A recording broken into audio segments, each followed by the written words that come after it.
सब यही करेंगे तुम्हारे साथ। जब तक तुम अपने बीच में से नेता पैदा नहीं करोगे, तुम्हारा कोई साथ नहीं दे सकता। भैया सब हार्ड मास्क हैं, स्टील की बॉडी लेके कोई पैदा ना हुआ, उसकी चिंता करना मत बिल्कुल भी। ये भी आपको बता दूं, सब हार्ड मास्क हैं और सबके दो हाथ है, दो पैर हैं। वही हमारे वो सामने वाले के, उसकी कोई चिंता नहीं है बिल्कुल भी। अगर इसको आप गुनाह मानते हो तो मैं भगवान के प्रांगण में कह रहा हूं, ये गुनाह तो मैं बार बार करूंगा, इसलिए मैं कभी भी इसके लिए माफी नहीं मांगूंगा। मैं सौगंध भगवान की खा के कह रहा हूं, शंकर भगवान की सौगंध खा कर मैंने ऐसी उमंग अपने क्षेत्र में भी नहीं देखी। आज ब्राह्मण का काम दिशा देने का नहीं है, ब्राह्मण का काम अपने परिवार को आगे बढ़ाने का है, अपने बच्चों को शिक्षा देने का है, राजनीति में भी हिस्सा लेने का है। ये आपको जागरूक होना पड़ेगा। लेकिन मैं यकीन दिलवाना चाहता हूं कि जब 26 अप्रैल आएगी, उस दिन मेरा एक स्वागत करना, मैं पूरे 5 साल आपका स्वागत करूंगा। गारंटी के साथ कह रहा हूं आपसे कि उजाले अपनी यादों के मेरे साथ रहने दो, न जाने किस गली में शाम हो जाए। ये जो आपने प्यार मोहब्बत मुझे दी है, इसको ऐसी बना के रखना। कह दे कि तू ब्राह्मण का बच्चा नहीं है, मैं तुझे नहीं पढ़ाऊंगा, तू जाट का बच्चा नहीं है, मैं तुझे नहीं पढ़ाऊंगा, तू ठाकुर का बच्चा नहीं है, मैं तुझे नहीं पढ़ाऊंगा। जहां तक बात यह है कि सिंबल कब आएगा, भैया 3 तारीख को योगेश प्रधान जी पर्चा भरेंगे। 3 तारीख को पर्चा भरेंगे। 3 तारीख को हर गांव से बागपत लोकसभा क्षेत्र के आए हुए मेरे सभी बुजुर्गों के चरण छूते हुए, अपने युवा साथियों को गले लगाते हुए आप सभी का मैं बहुत आभार प्रकट करता हूं, बहुत धन्यवाद करता हूं। और मैं कुछ चीजें बताना चाहता हूं कि अभी मैं मंच पे बैठा था और सभी वक्ताओं के मैं भाषण सुन रहा था, सभी के शब्दों को मैं देख रहा था और मैं अंदर अंदर ये कह रहा था कि तूने इतनी देर लगाई क्यों, तेरी नजर पहले से बागपत पर क्यों नहीं पड़ी। वास्तविकता मैं बता रहा हूं, मैं फॉर्मेलिटी नहीं किया करता, मैं बिल्कुल सही कहता हूं। और मेरा एक नारा है बहुत बड़ा योगेश प्रधान जी कि जिसकी बात में फर्क उसके बाप में फर्क, ये मैं भरे मंच से कहता हूं। ये जो सभा जितनी हुई है यहां पे, ये भगवान परशुराम को सामने साक्षी मानते हुए भगवान परशुराम जी के सर पे हाथ रख के छू के बोल रहा हूं, मैंने किसी आदमी को गाड़ी नहीं दी, मैंने किसी को किराया नहीं दिया, ये अपनी मर्जी से लोग हैं, इसलिए मैं इनका बहुत कायल हूं, बहुत कायल हूं। मैं जान सकता हूं इस भीड़ को कि ये भीड़ अगर मैं इंतजार करता रैली की तरह जैसे और लोग करते हैं तो मैं समझ सकता हूं इलाकों में पहुंच सकती थी। और इसमें सभी बुजुर्गों ने मुझे आशीर्वाद दिया, इतने उत्साहित लोग। फैसला आपने और हमने किया था कल बागपत में बैठ के कि भी वहां पे पुरा महादेव पे सब लोगों को बुला देते हैं। अब आपने कितने लोगों को फोन किया मुझे नहीं पता, लेकिन ये सारे लोग बैठे हैं गवाह इस चीज के। अमरपाल शर्मा ने नहीं कहा था कि जी आपको वहां पहुंचना है, ये अपनी मर्जी से आए, सारे आए या नहीं आए, ईमानदारी से हाथ उठा के बताइए अगर मैं झूठ बोल रहा हूं तो इससे बड़ा सबूत इनसे नहीं लिया जा सकता है। ये सुबह 10 बजे से बैठे हैं, 2 बज गए, किसान आदमी है, आज ईख बोने का समय है, सब बेचारे सुबह ईख बो रहे होंगे और 10 बजे नहा धो के भगे होंगे।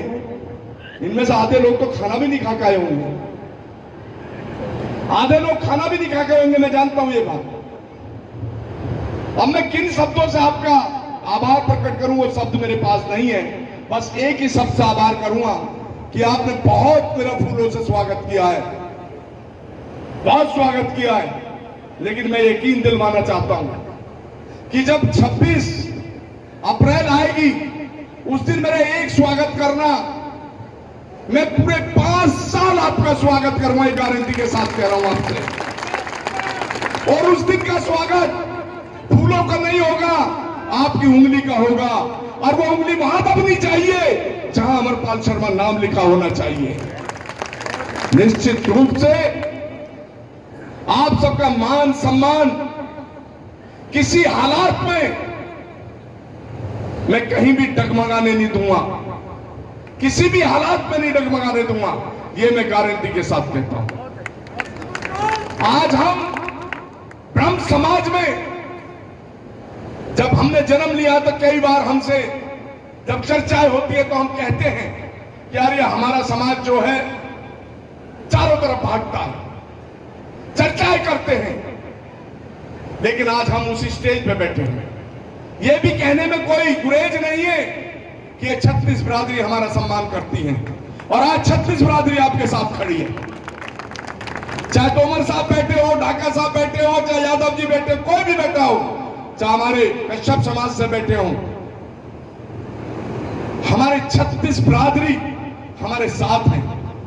गुलदस्ता बनाने का काम कर रहे हैं, हम कोई एक फूल उगाने का काम नहीं कर रहे हैं, हम गुलाब की खुशबू नहीं ले रहे हैं, हम कनेर की खुशबू नहीं ले रहे हैं, हम तो सब फूलों को एकत्रित करके गुलदस्ता बनाना चाहते हैं जिसमें हिंदू, मुस्लिम, सिख, ईसाई सारे लोग एकत्रित हो और वो गुलदस्ता सज के तैयार हो जाए, 36 बिरादरी उसमें हो और वो गुलदस्ता सज के तैयार हो जाए। आप जानते हैं पहले दिवाली के समय में, अब तो बहुत टेक्निक आ गई। पहले जब चौका लगाया करते थे घर में तो प्लास्टिक के फूल मिला करते थे और उनको आदमी अपनी, पता नहीं आप क्या बोलते हैं, पलहेंडी बोलते हैं ना, जिसमें पानी रखते हैं हम लोग, पलहेंडी में रख देते थे कि दिवाली में सुंदर लगेगा, वो गुलदस्ता होता था। तो ये चुनाव भी गुलदस्ता बना दो, 36 की 36 बिरादरियों को इसमें पिरो दो और निश्चित रूप से उस गुलदस्ता का पूरे 5 साल मजे लेना, गारंटी से कह रहा हूं, गारंटी से कह रहा हूं। और जहां तक समाज की बात आती है, मैं समाज के लिए एक ही सिर्फ उदाहरण देना चाहता हूं कि जब प्रकृति अपने चरम पे थी और संस्कृति को आगे बढ़ाना था तो शंकर भगवान ने सबको बुलाया कि भाई संस्कृति बढ़ेगी कैसे आगे। आप ये अच्छी तरीके से जानते हैं कि ब्राह्मण समाज को बुद्धिजीवी क्यों कहा गया। इसलिए कहा गया क्योंकि जितने भी टीचर पहले होते थे वे ब्राह्मण समाज में से होते थे और उनमें कोई भी टीचर ऐसा नहीं होता था जो कमरे में बैठ के ये कह दे कि तू ब्राह्मण का बच्चा नहीं है, मैं तुझे नहीं पढ़ाऊंगा, तू जाट का बच्चा नहीं है, मैं तुझे नहीं पढ़ाऊंगा, तू ठाकुर का बच्चा नहीं है, मैं तुझे नहीं पढ़ाऊंगा। वो सबको शिक्षा समान देती थी। उनकी एक इच्छा होती थी कि मेरा देश तरक्की करे। और देश तरक्की कब करेगा? जब सारे बच्चे, सर्व समाज के बच्चे पढ़े लिखे हो जाएंगे तो निश्चित तरक्की करेगा। यह ब्राह्मण की सोच होती थी। लेकिन आज इसमें कोई कहने में मुझे गुरेज नहीं है, सबसे ज्यादा आलोचना हमारी होती है नहीं होती? एक उदाहरण दूंगा आपको और आप मानोगे इस बात को, और उस आलोचना को आप भी करते हो। जब आपके घर पे किसी बहन बेटी की शादी होती है, बारात चढ़ती है, आप भी नाचते गाते हो। तोमर साहब कोरी कोरी गड्डियों को फेंकते हैं ना सब लोग। लेकिन जो ब्राह्मण साथ जन्म का बंधन बांधने का काम करता है, फेरे गिरवाने का काम करता है, अगर वो ब्राह्मण गलती से ये कह दे मैं 21,000 लूंगा तो तुम क्या कहते हो? अरे पंडा का एक फालतू बात कर रहा, दे दे 2100 रुपया। वहां तो 11,000 फूके, वहां तो 1 लाख उड़ाए, उसे नहीं देंगे। तो आलोचना किसकी हुई सबसे ज्यादा? किसकी आलोचना हुई? आपकी हुई ना। और उसमें आप भी शामिल हो। ऐसा नहीं दूसरे कर रहे, हम भी तो कर रहे हैं उस काम को। तो इसलिए मेरा निवेदन यह है कि ये समाज के लिए की बात हुई तो शंकर भगवान ने सबको बुला दिया, ऐसी पंचायत खड़ी कर ली।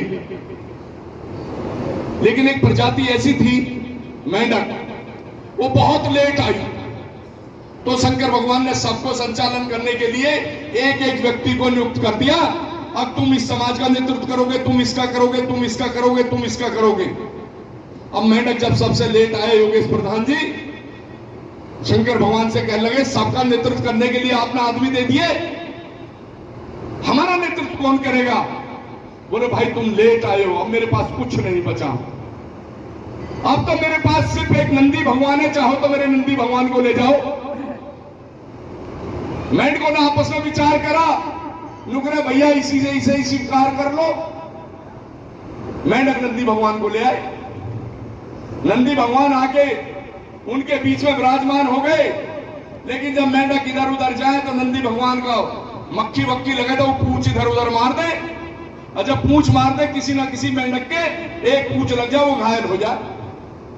जब घायल हो जाए तो मेंढकों ने अपनी पंचायत करी, भाई ये जो राजा हमें दिया है शंकर भगवान ने, यूं तो यार हमें पाइज कर रहा है, किसी का पैर तोड़ दे, किसी का हाथ तोड़ दे।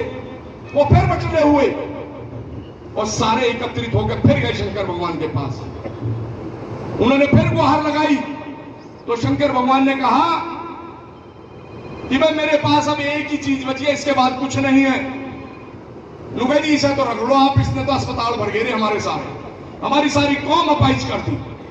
नुकता मेरे पास शेषनाग भगवान है, ये ले जाओ। वो शेषनाग भगवान को ले आए गुरुजी, और जब शेषनाग भगवान वहां के विराजमान हो गए तो भूख तो उनको भी लगती थी। तो रात को शेषनाग भगवान को जब भूख लगे तो वो अपना लंबा शरीर फैलाए और 5 सप्ताह को जिंदा रगड़ ले। जब जिंदा निकल ले तो शादी ब्याह कुछ हुआ तो उसमें कम लोग आए, उपस्थिति कम हुई, तो चिंतन हुआ कि हमारे लोग गए कहां, हम इतना निमंत्रण देते लोग आते नहीं, भाई इसका कुछ ना कुछ उपाय करो। लोगों ने कहा भाई हमारे लोग के अपहरण हो रहे हैं, रात को पहरे लगाएंगे। रात को पहरे लगाने चालू कर दिए। जब रात को पहरे लग रहे थे तो शेषनाग भगवान को भूख लगी और सरसर की आवाज आई। जब सरसर की आवाज आई तो मेंढकों ने कहा भाई चोर पकड़ लिया, आराम आराम से चलो। मेंढक जिधर को आवाज थी उधर पहुंचे तो देखा तो शेषनाग भगवान अपना 5-7 को जिंदे को निगल रहे थे। उन्होंने चिंतन किया कि भाई चोर वोर कोई नहीं है, ये तो जो हमें नेतृत्व करने के लिए हमारा राजा भेजा है, यही हमारा इलाज कर रहा, वापस चलो सुबह सुबह शंकर भगवान के पास, इसे छोड़ कर। अब वो शंकर भगवान के पास पहुंचे, उन्होंने इनको अपनी सारी कहानी बताई तो शंकर भगवान ने उनसे कहा कि भाई किसी को ले आओ, सब यही करेंगे तुम्हारे साथ, जब तक तुम अपने बीच में से नेता पैदा नहीं करोगे तुम्हारा कोई साथ नहीं दे सकता। आपको खुद जागना होगा, अपने बीच में नेतृत्व पैदा करना होगा। जब तक अपना नेतृत्व पैदा नहीं करोगे तो भटकना होगा। याद करना होगा इतिहास कि हम 10 साल से ऐसे हैं, 20 साल से ऐसे हैं, 30 साल से ऐसे हैं। हमें समझ नहीं होगी उस हर कहानी को। सबकी जिम्मेदारी हमारी नहीं होती है। हम उपदेश दे दिया जाता है कि ब्राह्मण का काम दिशा देने का है। आज ब्राह्मण का काम दिशा देने का नहीं है, ब्राह्मण का काम अपने परिवार को आगे बढ़ाने का है, अपने बच्चों को शिक्षा देने का है, राजनीति में भी हिस्सा लेने का है। ये आपको जागरूक होना पड़ेगा। और आप जागरूक जब ही हो सकते हैं कि जो चीज हम पर थोपी जाती है। कुछ लोग हमारे बीच में हम उदाहरण देते हैं, धर्म का हवाला देते हैं। क्यों भाई, उस धर्म के ठेकेदार हम ही हैं क्या? सबको नहीं चाहिए क्या धर्म? धर्म तो सबको चाहिए ना, तो फिर उसको और आहुति क्यों नहीं देते? हम ही क्यों अपनी आहुति देते हैं? इस पृथ्वी पे सब है, सब एक समान है, सबकी जिम्मेदारी बनती है, लेकिन हमें बदवा मजदूर बना दिया जाता है और हमें सबका नेगेटिव बना दिया जाता है। आज अगर कोई किसी के खिलाफ कोई अत्याचार कोई भी व्यक्ति करता है, सबसे पहले हमें उसका दुश्मन बनाया जाता है। ये आप सोचते हो? कभी नहीं सोचते। मेरा सिर्फ इतना कहना है कि आपको शुद्धि बुद्धि से काम लेना है। ये लोकसभा का चुनाव है। चुनाव आप बहुत बेहतरीन तरीके से, जिस तरीके की उमंग आपके अंदर है, जो जज्बा आपके अंदर है, मैं सौगंध भगवान की खा के कह रहा हूं, शंकर भगवान की सौगंध खा कर मैंने ऐसी उमंग अपने क्षेत्र में भी नहीं देखी। जिस दिन से मेरा नाम चला, मेरा नंबर पता नहीं कैसे लोगों तक पहुंचा, और आप समझ लीजिए कि डेली मेरे पे 500-700 फोन डेली आते हैं कि भैया कब टिकट हो रहा है, कब टिकट हो रहा है? मैं आपको ये और बताना चाहता हूं, मैंने यहां स्टार्टिंग क्यों रखी? क्योंकि मैं शंकर भगवान का पुजारी हूं। और मैं आज से नहीं, जब मैं बचपन में छोटा सा था तो मैं अपने, मेरे घर में एक बगीची थी, उस बगीची में केलान के पेड़ के बराबर में शंकर भगवान की पूजा किया करता था बैठकर। मुझे 29 साल हो गए अमरनाथ यात्रा जाते हुए, और 27 साल से अगर आप में से कोई अमरनाथ यात्रा पहलगाम के रास्ते से गए हो तो वो जानते होंगे 27 साल से मेरा भंडारा वहां पर लगता है। और उस भंडारे में मैंने कभी किसी से चंदा नहीं लिया, मन से कह रहा हूं, कभी किसी से चंदा नहीं लिया। एक व्यक्ति से लिया और वो है शंकर भगवान। और वही चंदा लेने आज इसके दरबार में आया हूं। आज भी इसी से चंदा लेने आया हूं, और उस चंदे के रूप में इसने आपको दिया है मुझे। ये शंकर भगवान ने भेजा आपको कि मैं ये सब भेज रहा हूं, ये सब तेरी झोली भरेंगी। मुझे 14 साल लगातार मैंने कैलाश मानसरोवर की यात्रा करी है। आपको कभी मौका मिले तो देखना कि डेरापुक एक जगह है, डेरापुक में एक बोर्ड लगा पाल शर्मा का, क्योंकि उसने 14 घंटे में वो यात्रा पूरी करी पैदल जो 3 दिन में लोग करते हैं और उठ नहीं पाते हैं फिर, लेकिन मैंने 14 घंटे में पूरी करी थी। हर वर्ष हमारे 12 ज्योतिर्लिंग है, मैंने पता नहीं कितनी बार कर लिए होंगे। मैं पूजा पाठी व्यक्ति हूं, क्योंकि मैंने ब्राह्मण कुल में जन्म लिया है। मैंने आज तक किसी चीज का हाथ नहीं लगाया। इसलिए मैं सिर्फ इतनी बात जरूर कहना चाहता हूं, कुछ लोग बातें उड़ाते हैं। अगर भगवान परशुराम ने इस जनमानस की रक्षा करने के लिए फरसा उठाया तो कौन सा गुनाह किया था बताइए? उन्होंने सबकी रक्षा करी, अकेले ब्राह्मण की नहीं करी। उन्होंने जाटों की भी करी, मुसलमानों की भी करी, सबकी करी, ठाकुरों की भी करी। वो तो जो राक्षस प्रवृत्ति के लोग थे उनके खिलाफ उन्होंने फरसा उठाया था। लेकिन हमें बदनाम किया जाता है कि क्षत्रियों का वध किया, ऐसा नहीं था। अगर कोई आदमी मेरे खिलाफ, मेरे प्रति कुछ करना चाहता है तो मुझे अपनी रक्षा नहीं करनी चाहिए? करनी चाहिए, नहीं करनी चाहिए? अगर मैं उसकी रक्षा कर रहा हूं, मेरे समाज के साथ भी गलत हो रहा है और मैं उसमें आगे चल रहा हूं, तो इसमें कौन सा गुनाह है? अगर इसको आप गुनाह मानते हो तो मैं भगवान के प्रांगण में कह रहा हूं, ये गुनाह तो मैं बार बार करूंगा, इसलिए मैं कभी भी इसके लिए माफी नहीं मांगूंगा। मैंने कल भी बागपत में एक बात कही थी, वहां हमारे मौजूद 100 लोग बैठे थे।